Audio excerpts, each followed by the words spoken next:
Okay. So I'm just going to do a very brief, like maybe 10-minute or so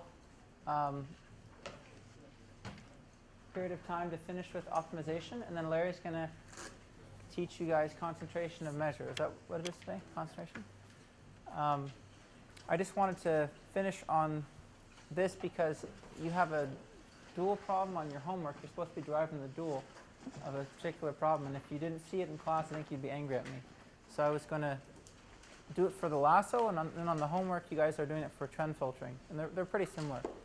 So when you go to do your homework, you can mimic the arguments done now. So last time we learned the KKT conditions in duality. Here's an example of how to derive a dual problem, and also what you can find out from the dual. So the lasso problem, which you guys have seen many times now, right? It looks like the following. Thank you.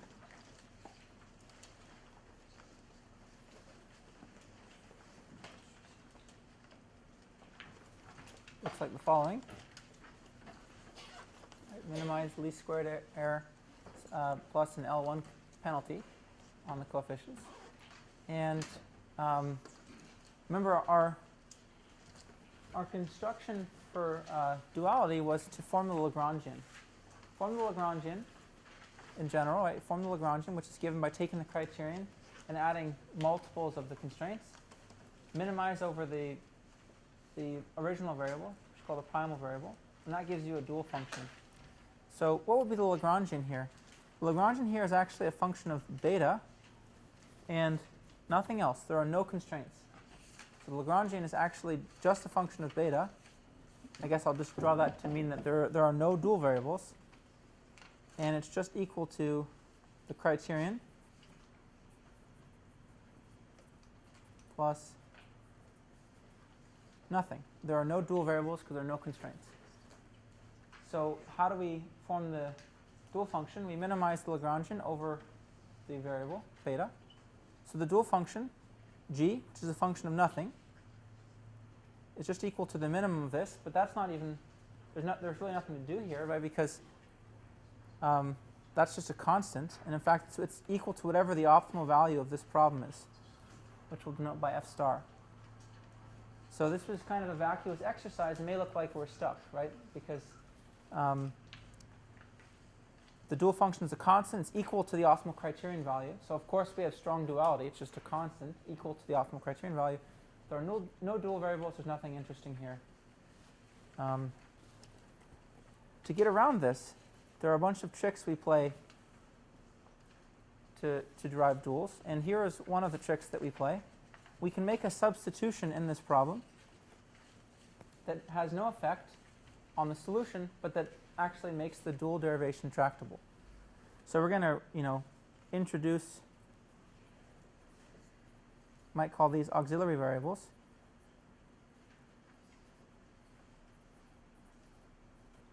And rewrite the lasso problem as the minimum now over beta and z,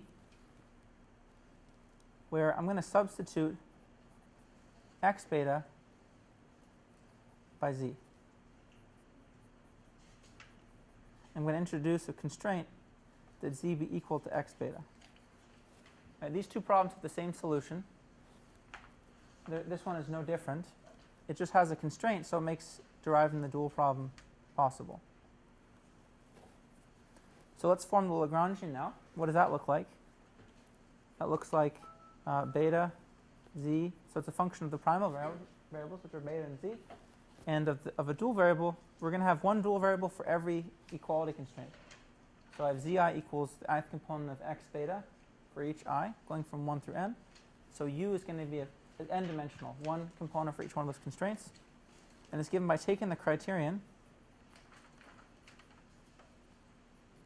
and adding the sum of ui times, say, zi minus x beta in the ith component, because this constraint is z minus x beta equals 0, but I can write that more succinctly like x beta minus z. it actually didn't matter what sign I put here, whether I put z minus x beta and x beta minus z, I would get the same dual, get an equivalent dual problem. Okay. Now our task, right, is to minimize the Lagrangian over beta and z.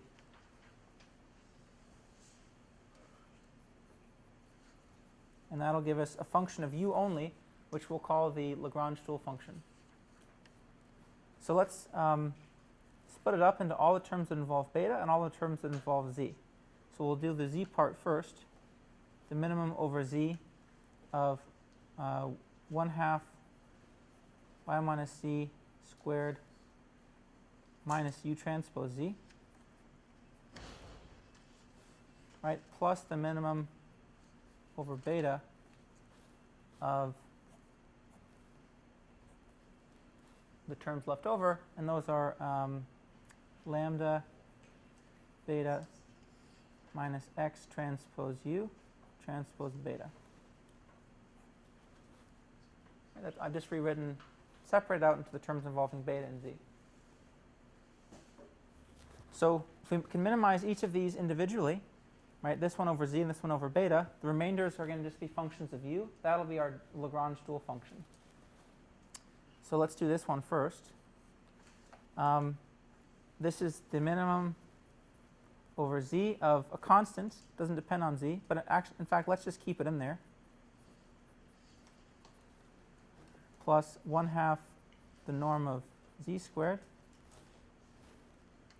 We can write this as minus, let's say y, let's say no, sorry, this was supposed to be a plus, right? No, that was right. Did I want? Yeah, just for, so it matches what I have in the notes, I'm going to take this to be equal to z minus x beta. Again, it doesn't matter. Whatever we ended up doing here would have been equivalent. I'm just going to make it match the notes and rewrite that as z minus x beta. So this was a plus, and now I get y minus u transpose z.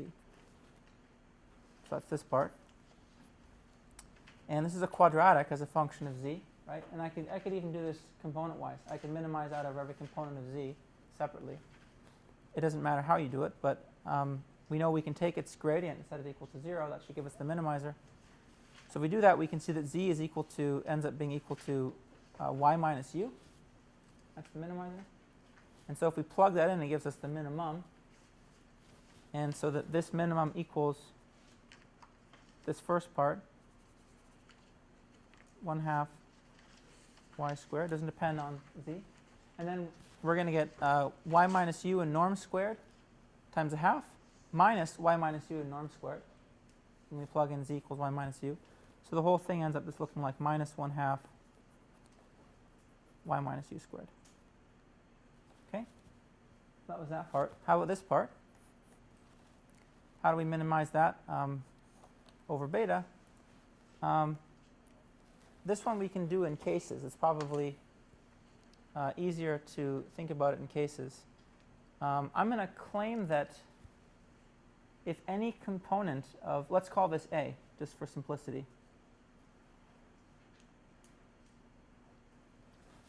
If any component of A is bigger than lambda in absolute value, then I can make this equal to minus infinity. So why is that true? Let's suppose that AI was bigger than lambda in absolute value. Then I can set all other components of beta equal to 0, right? And I can just take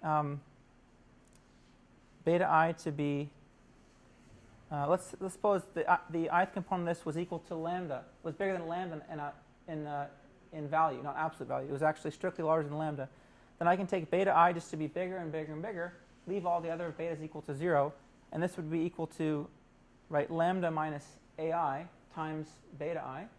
And as I make beta bigger and bigger and bigger, that thing goes to minus infinity, right? Because I said AI was strictly bigger than lambda. And the same thing would be true if AI was strictly smaller than minus lambda. I would just take beta I to be smaller and smaller and smaller, so bigger negative. Right, so if any component of this is larger than lambda in absolute value, then this minimum equals minus infinity. that's one case. What happens if all of the components of A are smaller than lambda in absolute value? I claim that the minimum is actually 0, right? Well, why is that true? Well, by Cauchy-Schwarz, you can see that this thing is always going to be smaller than or equal to, say, the LP norm of this times the LP norm of that, LQ norm of that. That's the, or people call it the Holder inequality sometimes, right? So maybe write it down up here somewhere. Holder's inequality, which I believe you should have seen somewhere else, but if not, I'll just tell you what it is. Says that the absolute value of, say, I'll call it W transpose V is less than or equal to the LP norm of W times the LQ norm of V for any P and Q that satisfy this, 1 over P plus 1 over Q equals 1. So Cauchy-Schwarz is a special case of this where I take P and Q to be both 2. But in general, this is true for any P and Q that whose reciprocal sum to 1. So this term I can bound by the infinity norm of X transpose U and the 1 norm of beta. And if the infinity norm of X transpose U is less than or equal to lambda, then this whole thing, we know, can be no smaller than 0. That's just applying Holder's inequality. Furthermore, it can be 0 if I take beta equal to 0. So it's always bigger than or equal to 0 when the infinity norm of A is less than or equal to lambda. And I can make it 0 by taking beta equal to 0. So then if I've shown the minimum is 0. So we've just argued in cases that this is equal to minus, we can call it, or yeah, minus 0 or infinity. This is 0 if X transpose U and infinity norm is less than or equal to lambda. And it's infinity, or really minus infinity, if X transpose U and infinity norm is bigger than lambda. This just means the largest absolute component of X transpose U. All right, so let's sum up the dual function. Therefore, G of U,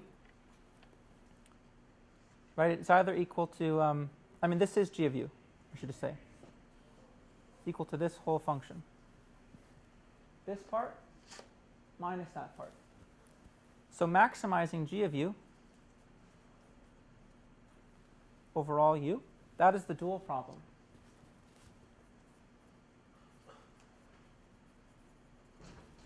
And if I were to maximize this function, right, which is equal to this plus this, or minus this, that's the same thing as maximizing over all U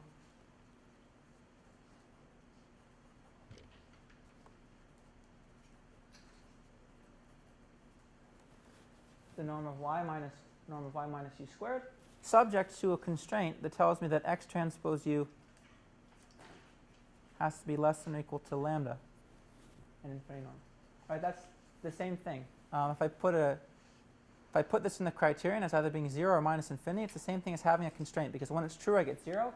When it's not true, look, the criterion is minus infinity, so it's clearly not going to be maximized there. So it's the same thing. I can write it like this. And lastly, we can get rid of constants, and I can change this maximization into minimization if we want. And so this is the problem. We don't have to keep around the half either. Right? It's equivalent to minimizing over all U the distance between y and u subject to X transpose U being less than or equal to lambda. So that is the Lasso dual problem. Okay. Any questions about that derivation? Yeah. When we are deriving the Lagrangian function, we want to minimize that Lagrangian function over the primal variables. If they are constraints in the primal problem, should we respect this constraint during this minimization? No. So if you look back, I don't have the paper notes from last time, but if you look at the notes, the Lagrangian is always minimized in an unconstrained fashion. So the constraints are lifted into the Lagrangian with Lagrange multipliers, right? Like this was a constraint, and it appeared here. But we're not minimizing this over the constraint. We're minimizing it unconstrained. It's a good question, but it's an important distinction. Otherwise, we wouldn't be able to actually form the dual function in most cases. What makes the Lagrangian approach tractable is that there are no constraints when we minimize. Yeah? And in the Lagrangian, we assume that even though the variables are dependent, they should be independent when minimized.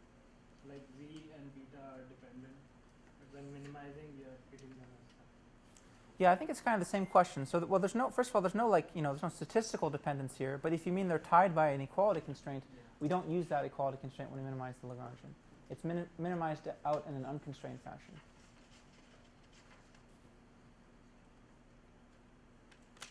Okay, let's just point out a few interesting things about the dual problem, and then I'll turn it over to Larry. So this was the dual problem. Let's write it again. Minimize overall u subject to x transpose u and infinity norm less than or equal to lambda. There's often a very pretty symmetry between primal and dual problems. In the primal, we had a least squares term, right, plus an L1 penalty.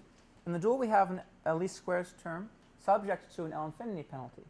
So penalty terms become constraints, and the norm used in the regularization becomes its dual norm. So the L1 norm and the L infinity are called dual norms. You can see that we replaced an L1 penalty by an L infinity constraint. Also, the way we parameterize, the X matrix moved from the loss to the penalty.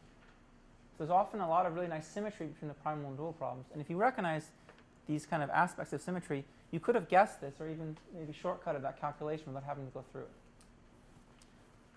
How do we relate u and beta hat? That's important. The primal and dual solutions I claimed are often related. Well, that comes from the KKT stationarity condition.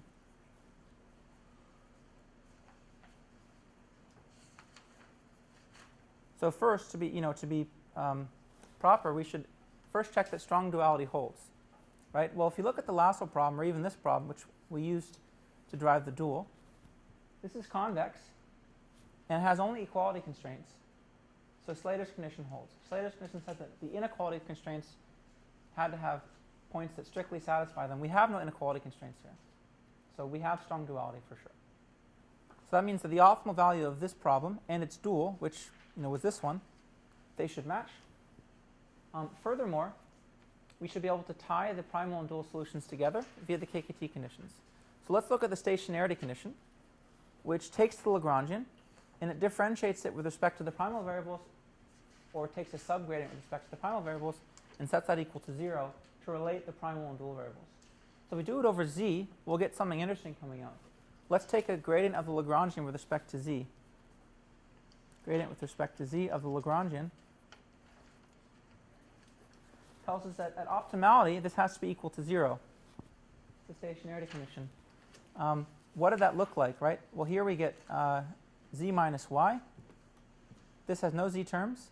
And here we get just u, because there's only a term that looks like u transpose z.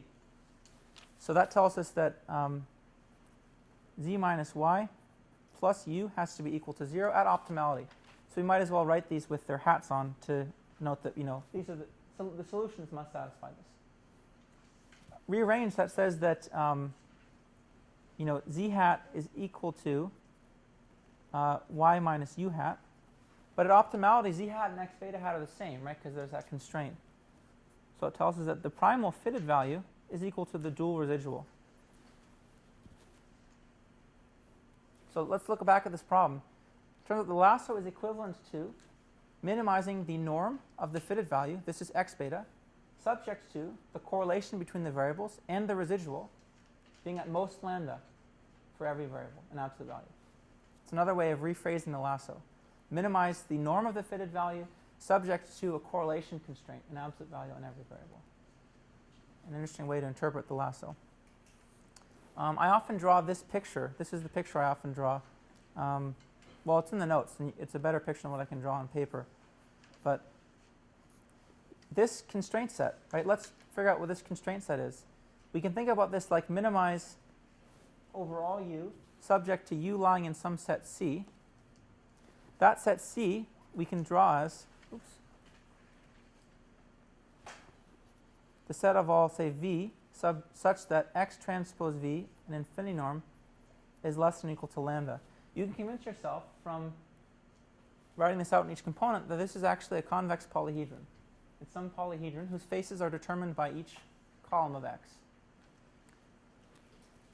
The dual problem asks us to find the closest point in this convex polyhedron C to y. So actually what we do is y sits somewhere out here, say, and we project y onto the polyhedron, and that gives us the dual solution u hat. It's the closest point in the polyhedron to y. And again, you can interpret this in terms of u indexing the lasso residual, and this polyhedron restricting the lasso to the residual to have correlation at most lambda with every variable in absolute value. And the primal fit is actually the residual. It's y minus u hat. So it's this part. That is the lasso fitted value. It's what we get left over from projecting y onto y onto C, excuse me. So there's this nice geometric interpretation of the lasso that comes right out of the lasso dual. Right? If someone were to tell you that the lasso fit were the projection onto a convex polyhedron, and this is all you saw was this problem, that wouldn't be so obvious, right? It doesn't look like this is really reducing to a projection onto a convex polyhedron. But once you take the dual and you look at the primal dual relationship, you see it just comes right out of the dual formulation.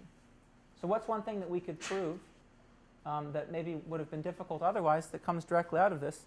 Well, it turns out that x beta hat is a continuous and almost differentiable function of y. Some may actually say even stronger than that this comes right out of this. And that is that if you look at the projection map onto a polyhedron, let's call that P of C. It takes, say, a point y to its projection onto the polyhedron. P of C happens to be non-expansive. That's a property of convex sets. What that means is that if I project y onto the polyhedron, and I project, say, another point y prime, then the norm between y and y prime is no larger than the norm between y and y. Y prime and y. Right? Just think about a picture like this. Right? If I have y prime out there, and I project them both, then I'll see that the distance between their projected points, say u hat and u hat prime, is no farther than the distance between the points were originally. It's a special property of convex sets. So this tells us that, look, the projection map is non-expansive. That means it's actually Lipschitz with constant 1. It's a very strong form of continuity. It also implies that it's differentiable almost everywhere. It's another property of Lipschitz functions. So we just proved that the dual solution is actually continuous and differentiable almost everywhere as a function of y. That means that so is the primal fit, right? Because it's just y minus the dual solution. So some property that might have been very hard to prove from this problem, somebody asks you, you fit the lasso with y, I'm going to change the data, I'll give you y prime, you fit the lasso again, how different can your fitted values be? The answer is actually no different than the two data vectors were in the first place. It's a very strong form of stability. It comes right out of the dual problem. Okay, that just was trying to give you an example of what you can say from optimization that may have some statistical implications. I ended up taking longer than 15 minutes, but I think it was worth it. Now you can do the homework problem. Do you guys have any questions?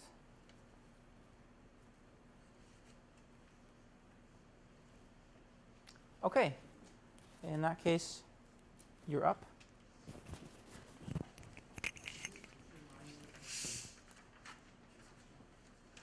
Okay. A few of you haven't turned in your project proposals to the easy chair system. So try to do that right away, because that's really important, because we have to do the whole process.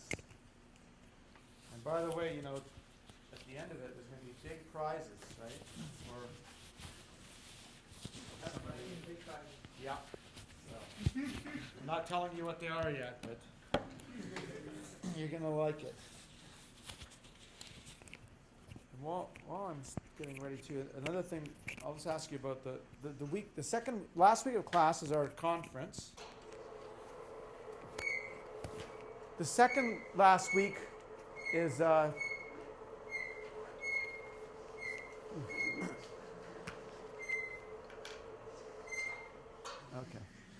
The second last week is we haven't put topics in yet. So we've got some possible topics in mind, but we're willing to take requests, although we reserve the right to deny the requests. But does anybody have any requests for a topic you'd like us to cover? What are the candidates? Well, that's why I didn't want to bias you. I wanted to just sort of get your, see if there's anything that you're dying to know about. Yeah. Well, we're going to do that this week so that you're already solved.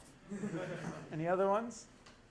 Okay, if you think, I caught you off guard here, but if you think, oh, I wish we could cover this, send an email to Ryan and I, and assuming it's something we know about, we'll be happy to cover it. Otherwise, we'll pick a few random topics or something like that, okay? All right. Caveat that we don't know anything about deep learning, so don't. Yeah, don't ask about deep learning. Not allowed. Well, actually, I'll tell you 3 candidate ones we were considering, which is stuff that I didn't get to in 705. We touched briefly in 705 on multiple testing and FDR. We could do more of that. Another possible topic is causation. Another one is something called individual sequence prediction, which is a type of online learning. So those are 3 things we're thinking about. But just think about it. Send email if you have any thoughts. Okay. Now we're going on to concentration of measure, including Radamakar complexity. So concentration is just a really helpful theoretical tool. It's used to prove things about classifiers, about clustering algorithms. It's used to prove things about regression things, and so on. So the basic question here, as I've written it in the first page of the notes, is that you've got some data, and you're interested in some function of those data. So let's say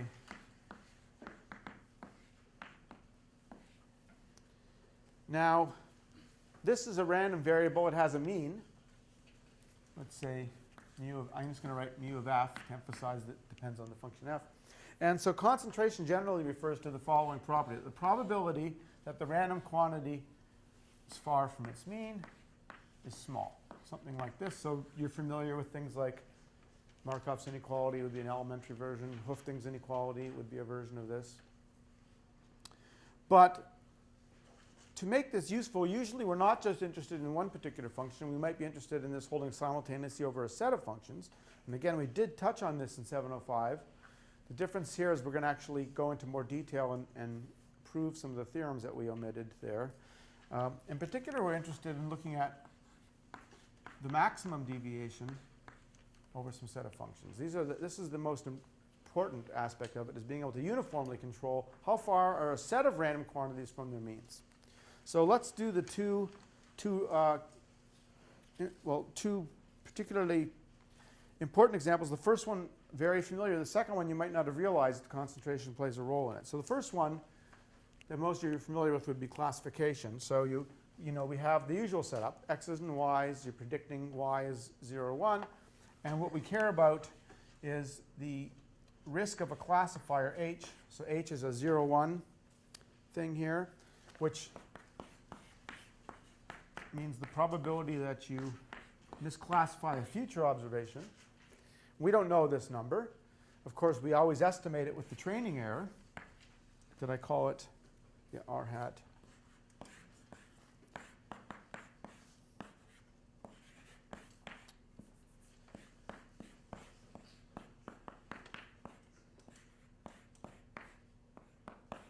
Which is just the proportion of the sample points that you misclassified. And we know that, of course, this is like adding up coin flips. This is like p hat, this is like p. This is close to this with high probability, and so on. We're familiar with things like that. But what we touched on a bit in 705, and you would have seen a bit of this in 701 too, is that in order to make sure that minimizing the empirical risk is a useful proxy for minimizing the true risk, we better make sure this is close to this for all h, because we don't know the h ahead of time. So we need some sort of uniform convergence. So the goal is to do the VC theorem, which we stated in 705 but never proved. And here we're going to prove it, which is to say that if I restrict myself to a set of classifiers that is not too big, then the empirical risk and the true risk can't differ very much. So that's the VC theorem. Remember, we learned that if the set of classifiers has a finite VC dimension, then this is true. And from here, it's a very simple step to therefore conclude that finding the classifier which minimizes the empirical risk comes close to minimizing the true risk. Okay? One thing that might be less obvious is that there's a lot of sets, H or F, where the VC dimension is infinite, which would make the VC theorem useless. And so we'll also talk about methods for dealing with classes with infinite VC dimension. There's much more refined measures like covering numbers and bracketing numbers that you might have heard less about, and we'll talk about those as well. Okay? Here's another example where we use concentration of measure, which is, we talked about k-means clustering earlier in the course, and I mentioned the fact that you're really minimizing a sample version of some population quantity. So remember how it works is we have a set of vectors. These are the centers in k-means clustering. So each of these is a vector. That's the center of a cluster. And the population risk that we were interested in was for each, say, some random x, how close is it to its closest center? So that's what k-means clustering is trying to do, is find the collection of vectors, the collection of centers to minimize this. But of course, the actual algorithm you use is based on the empirical version of that.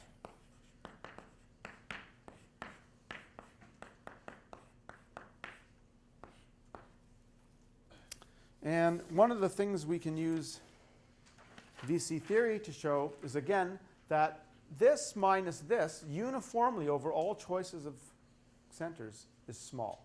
That's a concentration of measure result. From that, we can easily prove in one line that the empirical version comes close to minimizing the true risk. Okay, so that's another example of where concentration of measure is useful. Another one we'll see is density estimation. Kernel density estimation, we talked about bias and variance, but you might want to say more nuanced statements, like with high probability, the entire density estimate is close to the true density.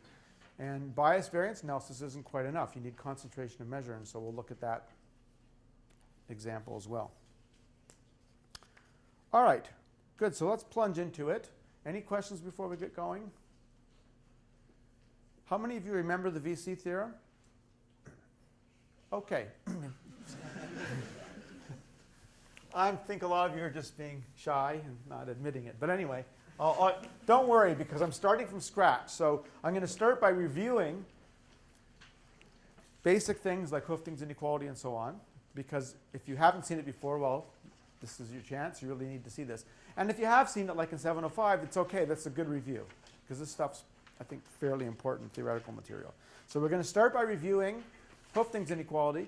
Then we're going to go to the VC theorem. Then we're going to look at the proof. The proof of the VC theorem, for those of you who have not seen it before, is very, very cool. It's got some really clever tricks in it.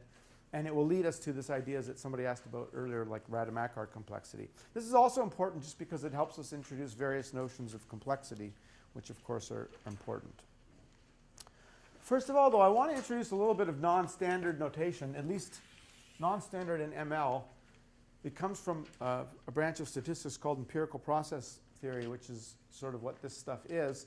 And it just makes things a lot easier. So if I have a function of z, say f of z, and I want to write the expected value, we usually do this. Okay? But that gets, which is the same, of course, as integrating it.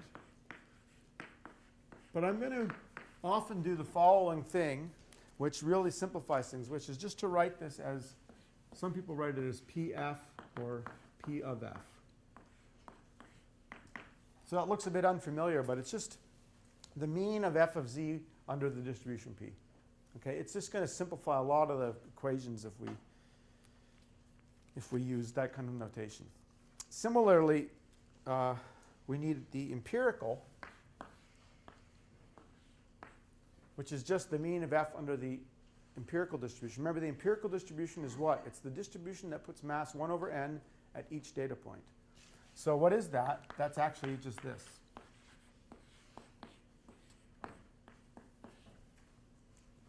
Okay, so this is the population version, and this is the empirical version. So that'll become more important later when we start talking about doing uniform inequalities, because I'll be dealing with classes of functions f. All right, well, let's go back then and remind ourselves about Hoeffding's inequality.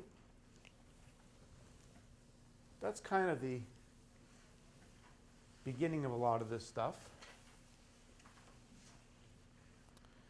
Well, let's actually start with the simplest inequality. Remember, Markov's inequality is just this. If z is a non-negative random variable, then this is less than this. This is if z is positive.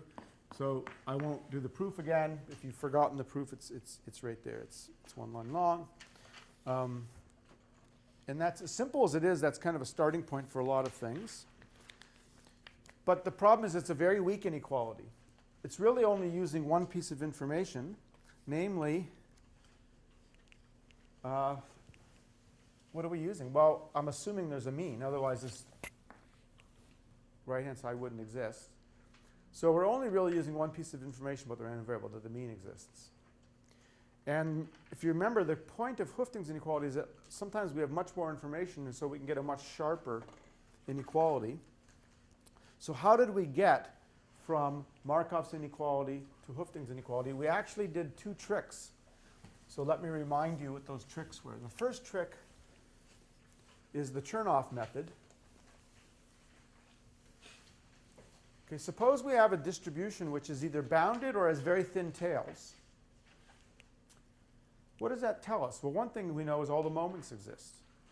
And if all the moments exist, what does that mean? It means the moment generating exists. Moment generating function exists. So the question is, how can I somehow sneak the moment generating function into this inequality? So the trick that we used was the following. We said, well, let's start like this, the probability that z is bigger than epsilon. And we know we need to get something kind of exponential in here if we're going to use the moment generating function. So the trick is simply to exponentiate both sides of this inequality. And then there was another trick we threw in there, which was that to throw in a variational parameter. Throw in an extra parameter, that is, which is kind of arbitrary, but then we have a degree of freedom there that we can minimize over later. Because if I raise both sides now to the power t for any positive t, this doesn't change anything.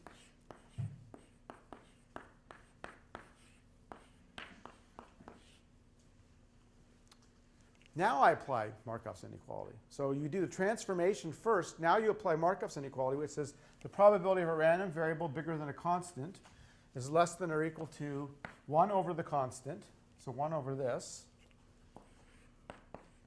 times the expected value, which is the moment generating function. So that was the Chernoff trick. Now, the probability of any random variable bigger than epsilon, this is always true, assuming, again, that this thing exists.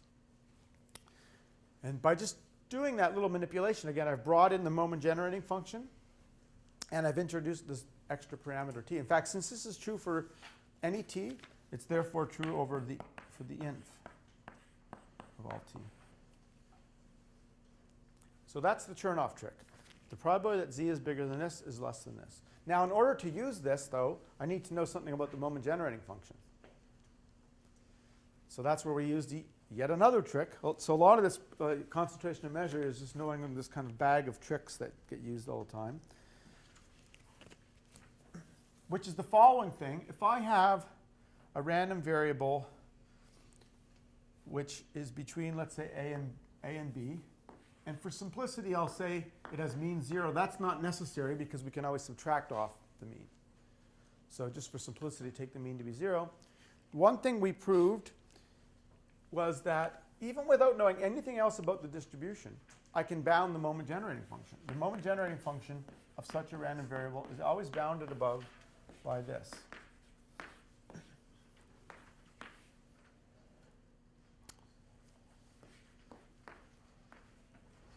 Okay, so since I really want to get to the VC theorem, which is a bigger goal, I don't want to repeat the proof in 705, but let me tell you how the proof worked.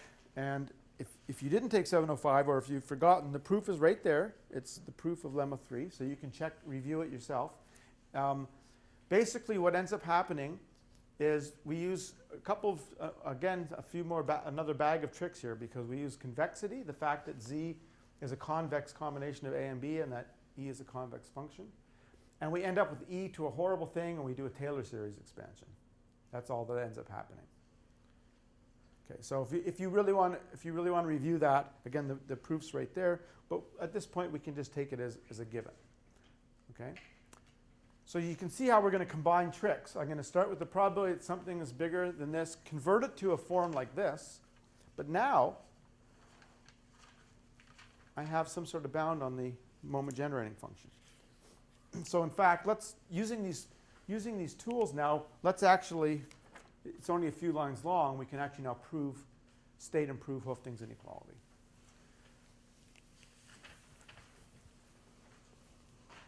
This is the guy, if you're going to remember one inequality in your life, maybe Jensen, but also Hoeffding. Right? I think if you're shipwrecked on a desert island, you can get by with those two inequalities. Okay? So here we go. We'll have Z1 to Zn, IID, which is stronger than is needed. Let's suppose, actually, let's just that they're all bounded between A and B.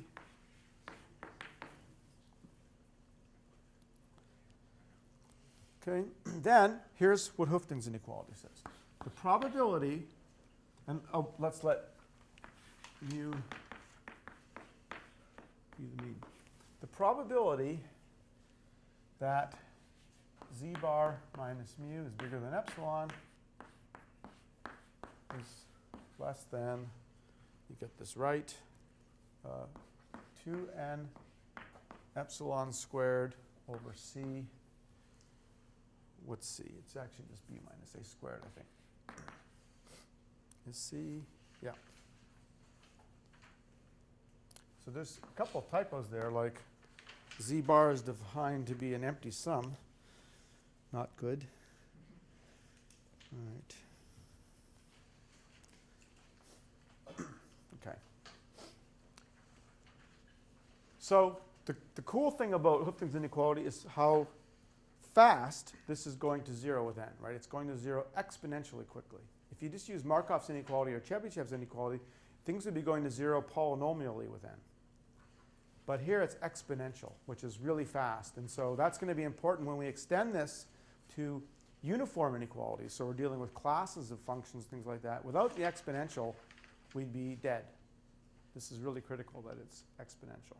What's driving it is the fact that we're dealing with bounded random variables, or if you want to think of it a different way, very thin-tailed distributions. A bounded random variable is just sort of an extreme case of a distribution with very thin tails. So let's prove it. And it looks like this. For simplicity, I'm going to assume mu is 0 because you can just subtract off mu everywhere. So I don't have to keep writing mu everywhere. And I'm going to prove half of the inequality. There's an absolute value. You have to prove it in one direction. Then by symmetry, it also holds in the other direction. And then you multiply by 2. That's where this 2 comes from. So I'm just going to prove the one direction. Okay, so I'm getting rid of the absolute value and just proving the right-hand side. And also, again, it would be zi minus mu if I was doing this in general, but I'm taking mu to be 0. And so let's remember how this works. We're going to Chernoff-ize this thing. So we're going to raise it to the power of e and put the variational parameter t. So that looks like this. It's e to the t over n.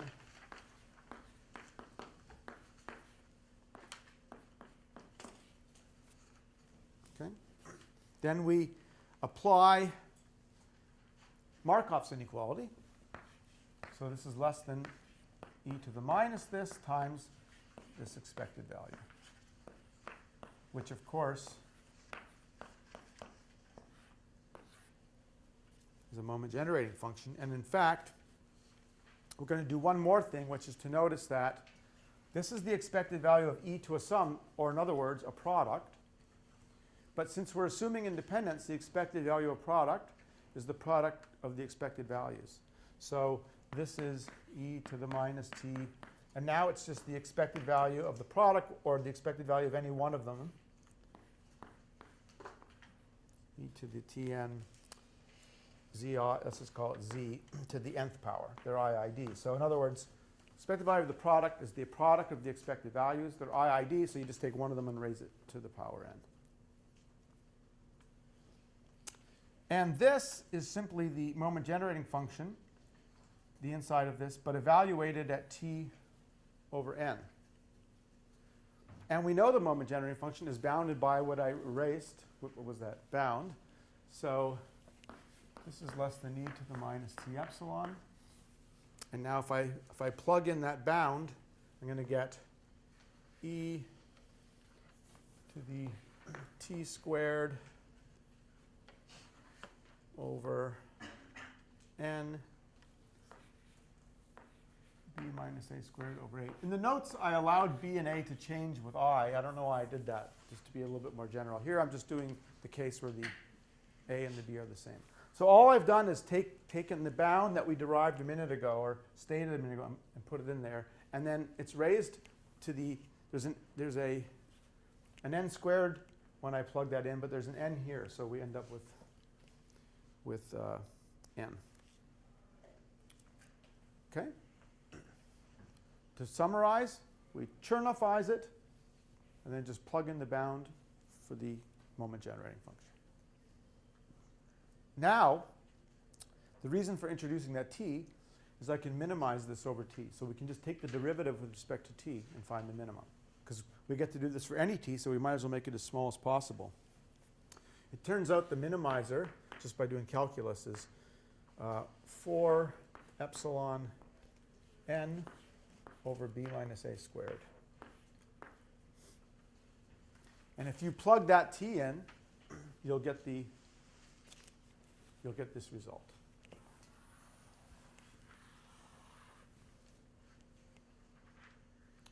So it's a pretty simple theorem. The proof's pretty simple, but there's a lot of little tricks along the way. Right? So it's not something that's completely obvious, and except after the fact it seems obvious, but there were a lot of little tricks. All right, so this is Hoeffding's inequality. This is our beginning point. Is there any questions about that? Let me state it another way that people sometimes will state Hoeffding's inequality, which is I'm stating it in the form of the probability that this thing deviates by more than epsilon is less than this. Alternatively, I could set the right-hand side to be some number, say delta, some small number delta, and solve for epsilon. Say, with probability at least 1 minus delta, how close is z bar from you, right? Just set this equal to delta and solve for epsilon.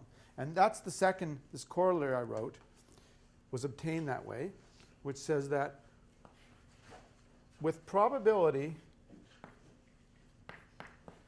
at least 1 minus delta, we get that z bar minus mu is less than or equal to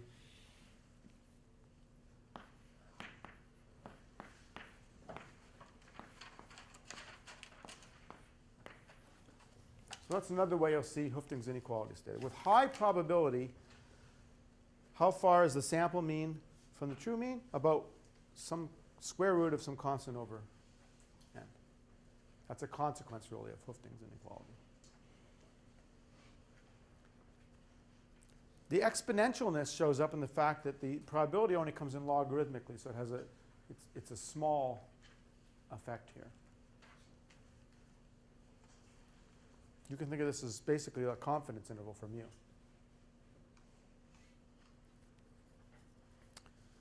Okay.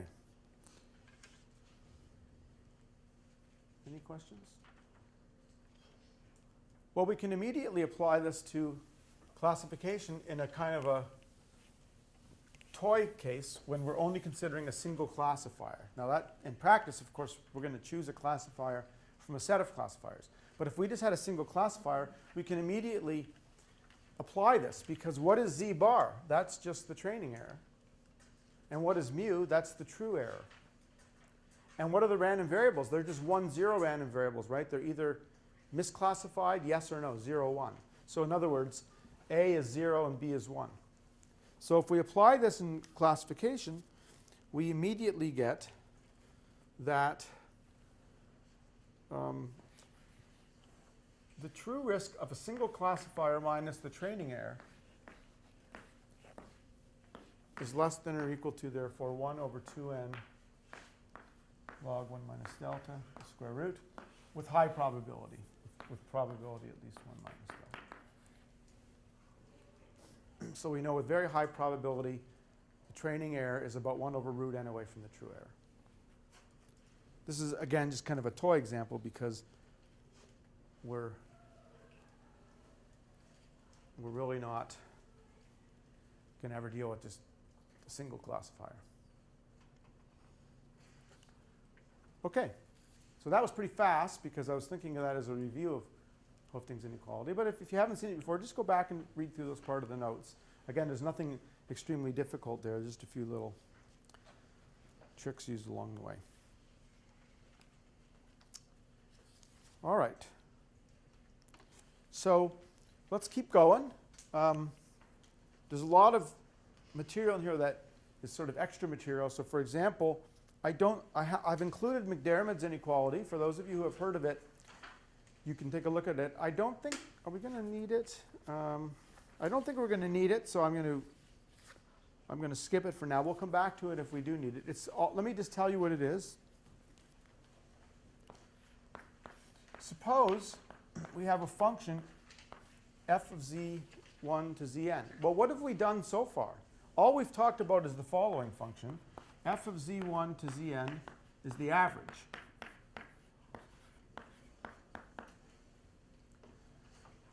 Okay, and it turns out the key property that averages have that made Hooftings inequality work is that when the zi's are bounded, how much can this function change if I wiggle one of the x's? If I take one of the x's and pull it out and throw in an arbitrary value, how much can this thing change?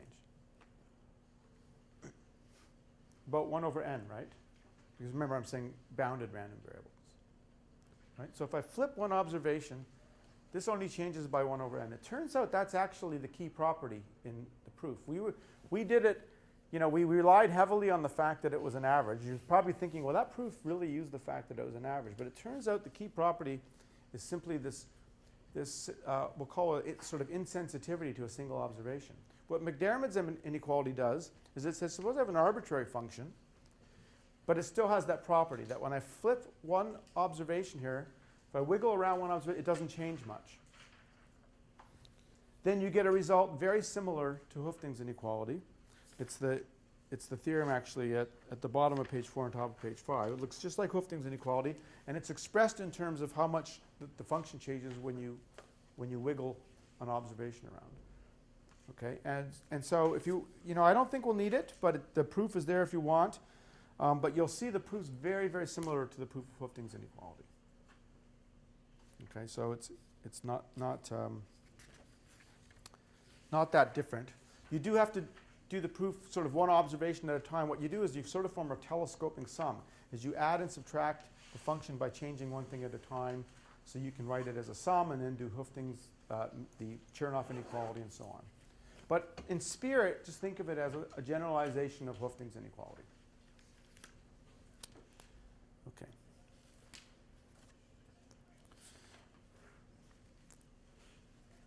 So let's keep going. We're now ready to go to a more precise inequality, which is called Bernstein's inequality. So I'm jumping over to page 7. So Hooftings inequality is great, and it's very useful for many things. But it turns out it's not always sharp.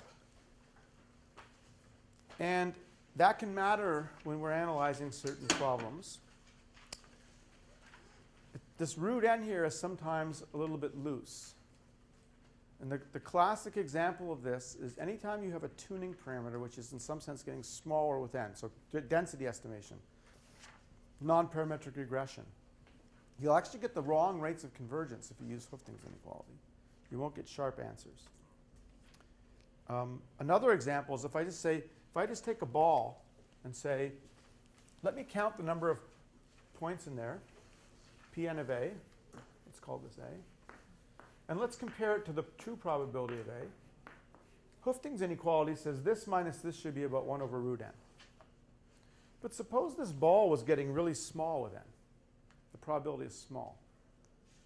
Then it turns out you can actually do much better than Hooftings inequality. And the reason is, when that ball gets small, the probability gets small.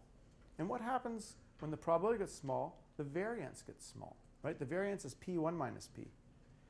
And if P is getting small, then the variance is getting small.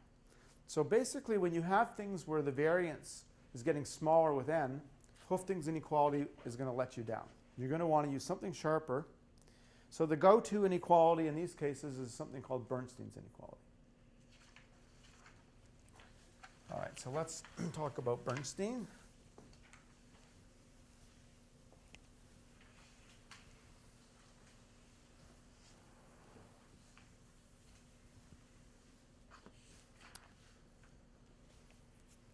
And I'm going to start by just stating the result at the bottom of page 7.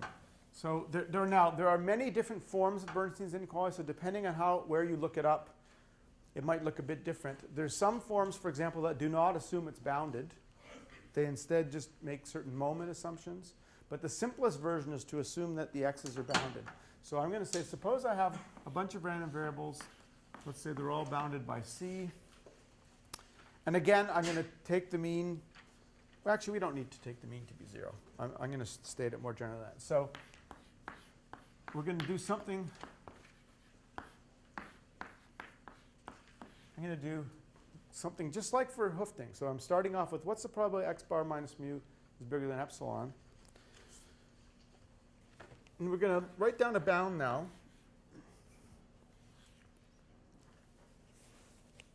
Which looks like this.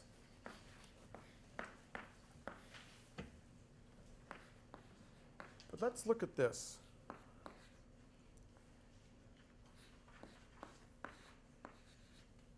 All right. Sigma squared here is just the variance. So the extra piece of information that's being used in Bernstein is we might know something about the variance, and in particular if the variance is small. Okay, so I want to really concentrate on the meaning of this more than the proof. The proof, I'm trying to be selective about what proofs to do. I really want to do the proofs involving the VC theorem and the Radamakar theorem and so on. So I'm probably not going to prove Bernstein's inequality. But the proof is pretty much the same as the proof for Hooftings inequality, with one exception, which is right here, lemma 10, which is if you look at the moment generating function and do a Taylor series that allows you to bring the second moment in the variance, you get a slightly more refined bound than we had before for the moment generating function. So heuristically, all that's happening is we're taking the moment generating function, we're doing a Taylor series expansion of it, and using the fact that we know that there's a variance, sigma squared, that we know something about. And so we're trying to re-express the moment generating function bound instead of not just in terms of the upper and lower bound like we did in Hoofting, but also to involve the variance. And then we plug that into the proof. So that the proof is almost the same as Hoofting's inequality, except for a slightly different bound on the moment generating function. But let's look at the result. I want to look at the result, which is, let's try to convince ourselves that this is actually different than Hoofting's inequality. So if sigma was big, then the dominant piece here would be this thing. So it would look like this. Well, that looks just like Hoofting's inequality. I mean, except for some different constants. So we haven't gained anything. And in fact, you can see that, remember in Hoofting's inequality expressed the second way, I said that x bar minus mu was about root n. You can get that by just saying, you know, what epsilon, if you wanted to make epsilon squared times n like a constant, so that this whole thing was like some constant, you'd see to have to take epsilon equals to root n. That's where the root n is coming from. If I set this equal to delta, set this equal to a constant, that's like saying this has to be like a constant, and that's why I got something of order root n. However, if the variance was small, very negligible, this part's going to go away. And now this epsilon squared over epsilon is going to become epsilon times n. And now you're going to get something of order 1 over n instead of 1 over root n. So you see, it's when sigma's small that we're going to get something. In fact, we can do that more explicitly. Let's do the same thing to this that we did to Hoofting's inequality. Let's set this equal to delta and solve for epsilon. Okay? It's a little bit messier, but we can now say that with high probability using this bound, so with probability, let's say bigger than 1 minus delta, what we get from Bernstein's inequality, and there's actually quite a bit of messy algebra because this is not a nice thing to solve for, but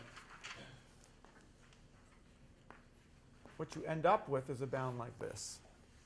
And this bound is quite revealing.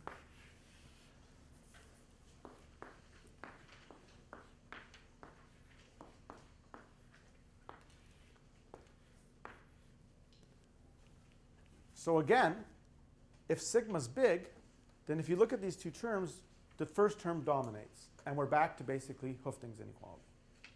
We're getting that x bar minus mu is of order 1 over n. However, if sigma squared is going to 0, if this is small, then we're getting something of order 1 over n.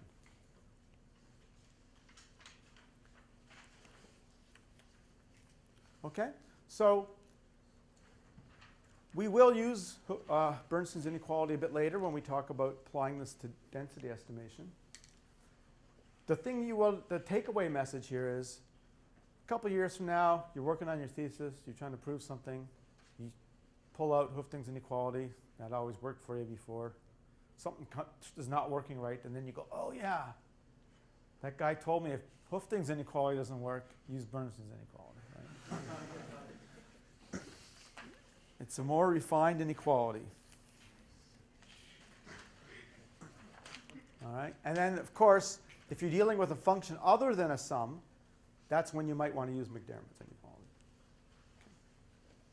But most of what we're going to do now is really generalizations of Hoofting's inequality. When we talk about these more sophisticated bounds that we're about to do over classes of functions or classes of sets, pretty much we're going to take Hoofting's inequality as the workhorse and then try to extend it to make it uniform. That's really what we want to talk about here. So the goal here now is to take something like Hoofting's inequality and say, okay, how do I do this not for one classifier, but for possibly infinitely many classifiers? Or not just one clustering, but infinitely many possible clusterings and so on. So let me jump right to what the answers are always going to look like. So I'm going to have some sort of empirical average. See, that's why I want to write it like this. That's just much easier than writing out the sum. Minus is true average. And if I just wanted to say the probability that was bigger than epsilon, I could use Hoofting, Bernstein, something like that. But now remember, I'm trying to do this. And what's always going to end up happening is So if we had done just Hoofting, we would have ended up with something like this, right? This may be some constant here. That's the kind of inequality we're getting from Bernstein or from Hoofting and so on. What is the effect, though, of taking the soup over a class of functions? Well, it's going to make this right-hand side bigger. And what's always going to happen is we're going to just end up putting a term in here, which I'm just going to call something to do with the complexity.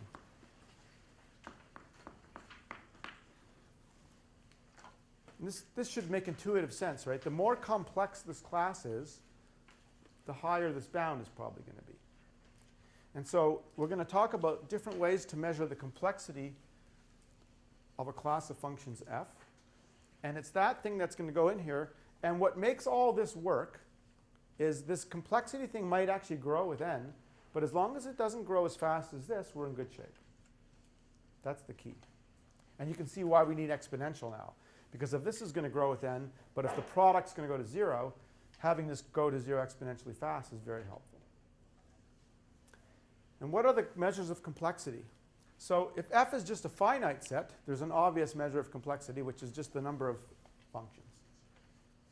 We'll do that case, but that's sort of trivial. If f is a bunch of binary valued functions, which is what happens for classifiers and things like that, the next level of checking complexity will be to look at the VC dimension. And then we'll look more generally at the Radamakar complexity, which we'll define probably on Wednesday. When that fails, when those are infinite, that's when we turn to things like covering numbers, they're called, or bracketing numbers. So there's kind of a hierarchy here. Think of it as the simplest thing is count the number of functions, but that only works if it's finite. Then we have things like VC dimension and what was the other one? A Radamakar complexity. And then we have things like covering numbers that are more general. Okay. Okay, so yeah. So I said here I'm just repeating here what I said here, but if f has finitely many functions, our measure of complexity is going to be just the number of functions. But I actually have it in, I just realized the order is the opposite of what I said. We're going to now we're going to actually start doing Radamakar complexity. Okay. Radamakar complexity is not something you would have just thought of. I'm going to define it, and your first reaction, if you haven't seen it before, is who would define a measure of complexity that way? But the truth is, it's one of those things that this quantity actually pops up in the proofs. And so it's just sort of what naturally pops up when you're trying to prove things. And when you see it that way, it makes a very natural measure of the complexity of the class F. So the roadmap here is we're going to define these measures of complexity first. Once we've defined them, then we're going to go and start stating and proving the theorems that use these measures of complexity. I thought it would be better to define them first, then do the theorems. So what is the Radamakar complexity? Here we go. All right, so I have a class of functions. All right. And I have some random variables, some distribution. Now what you do is you create these new random variables sigma 1 to sigma n. Don't forget we're already talking about z1 to zn. I'm creating new variables that are independent of those, and they're IID, and they're basically Bernoullis. The only difference between a Bernoulli and a Radamakar random variable is Bernoullis are 0, 1, Radamakar are -1 or +1. So the probability that sigma is equal to -1 and the probability sigma is equal to +1 is 1/2. So they're just rescaled Bernoulli random variables. So the Radamakar complexity, and I'll put an n here to emphasize it does depend on the sample size, of a class F is defined to be the following quantity. And we'll write it down first, then we'll try to develop our intuition for it. What you do is you take the average. You imagine drawing these random variables z1 to zn. You apply the function of interest f, but you also multiply by this new random variable, this Radamakar random variable. And we take the absolute value and we take the supremum. All right, so let's try to parse this.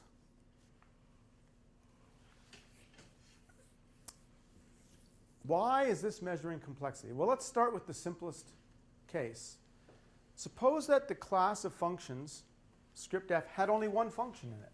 That's a pretty simple class of functions. This should have low complexity, right? Let's see if that's true. This is f of zi now. The zi's, maybe this is z1, z2. I'm just evaluating this function at some random points. Whatever this is, I now multiply it by a +1 or a -1. So what is the mean of this, of each one of these? It's 0, right? It can be just switching the sign with equal probability. So what I'm doing is I'm just summing up a bunch of things that have mean 0.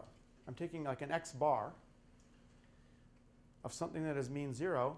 So taking the sup over f, there isn't even a sup here because there's only one function. So this is something like of order, what, 1 over root n.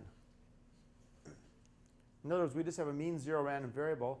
We just have something, again, like x bar, where the true mean is 0. And so we know that x bar minus its mean will be of order 1 over root n. So for a single function, this is something like 1 over root n, which is small. However, the key here is now we have a set of functions, so you have to picture, and I'll draw a few. Maybe I have a function like this, and a function like this, and maybe a function like this. Think about the following thought experiment. I draw z1 to zn, so I'm going to evaluate some function at this point. And I draw sigma I, so some of these are positive and some of these are negative. But now I get to, now like my opponent gets to, the sup is on the outside. I get to take the sup. So think about, let's just even concentrate just on the sign of this thing. Some of these are going to end up being plus and some are going to be minus. So I'm just going to kind of write them as maybe this is plus, plus, minus, plus.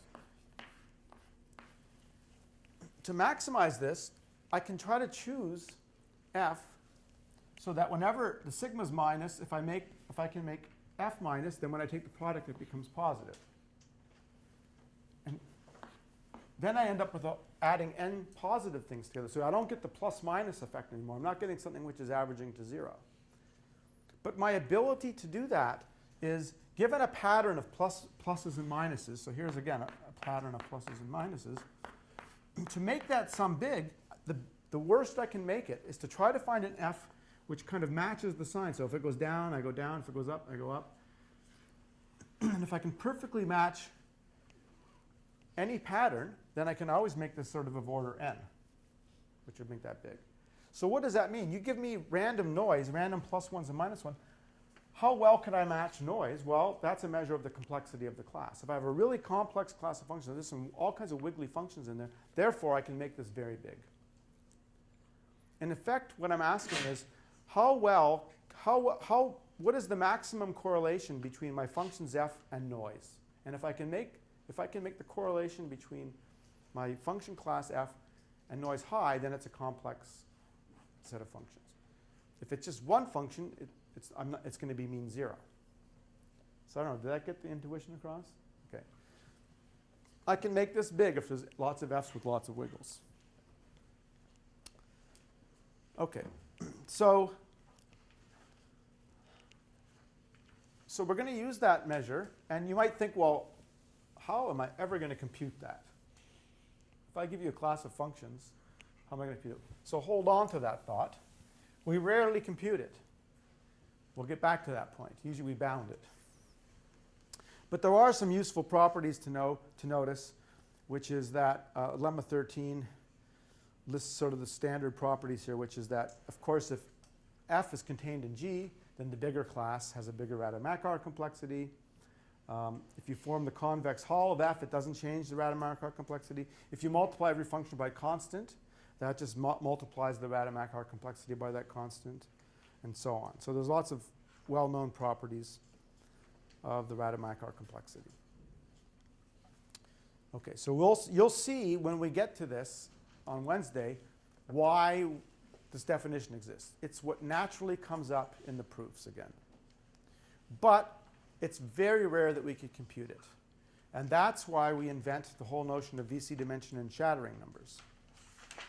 Because, and I'm going to remind you what all that means, but I'm going to tell you just right now what a fundamental fact is that the Radamakar complexity of a class of binary functions, so now assume the f's all take values 0 or 1, this is less than or equal to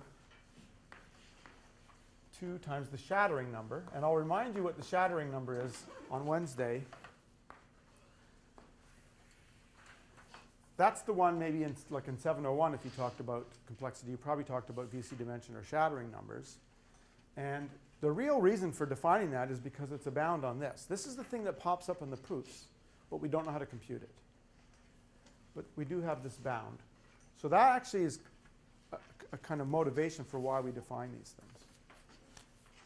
So what we're going to do on Wednesday then is I'm going to remind you about shattering numbers and VC dimension, and then finally we're going to prove the big theorem. The VC theorem, this is a proof if you've never seen it. Everybody should see this proof once in their life. It's a very important theorem, and it's got a lot of cool tricks in it. And you'll remember the day you first saw that proof. It's really a nice proof.